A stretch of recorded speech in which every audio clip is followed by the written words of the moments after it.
Guys, this is Ruth, and I wanted to give you a little bit of a recap of what we went over today.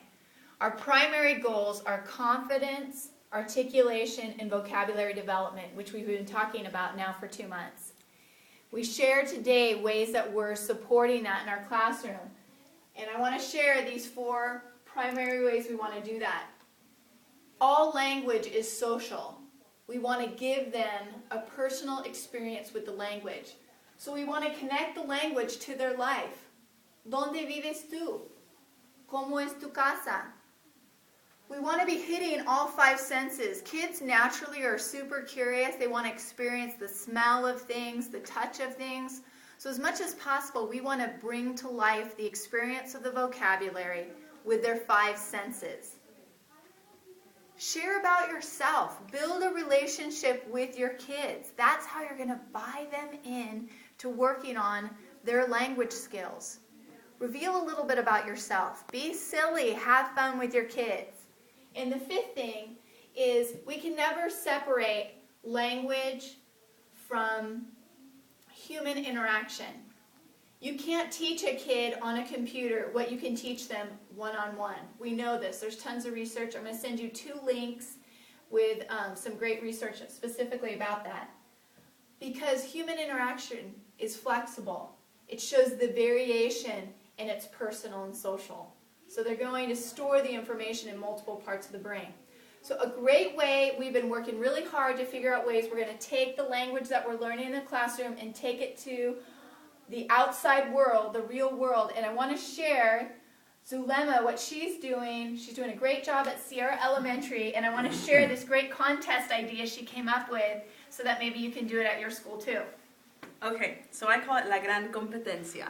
So this is because I have like over 26 classes, and how do I encourage the kids to want to be motivated and compete against each other, and the teachers too, to get them involved. So I created this chart, and it's up on a big whiteboard so they can see it, and all the classes can see. And so I have classes 1, 2, 3, I'll have the teachers' names here. And there's 3 ways that you can get points. You have participación, comportamiento, which is their behavior, and práctica. The práctica option is actually in their class with their teacher. So whether the teacher asks the weather, the date, practice their colors, something really simple at the beginning of the day or the end of the day. So I see my kids twice. So I give them a point if they had great participation, a point for good behavior, and they came in and practiced, they get a point.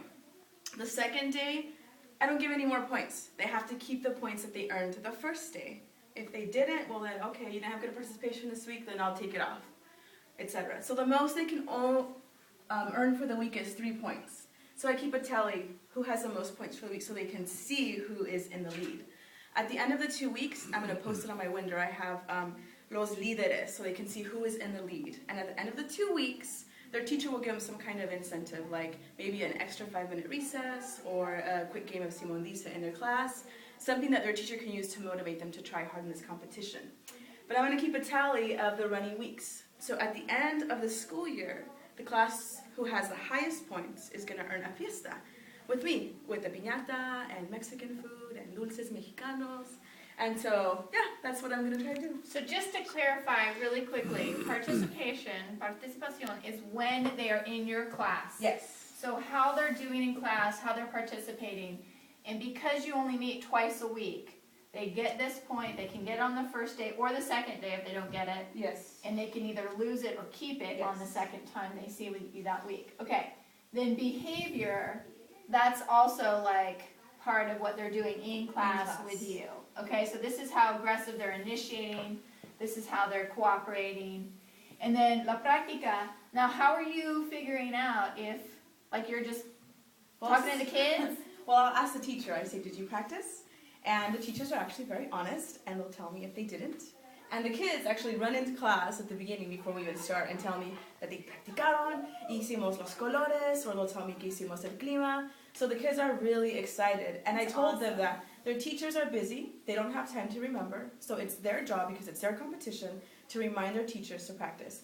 And the teachers have actually told me that the students are telling them, like, we didn't practice Spanish today, and so kids are really excited. That's so great. I'm so stoked. Well, thanks for sharing that idea, and let's start implementing that in some of the other places where we're at, guys. Thank you so much, Zulema. Hasta luego.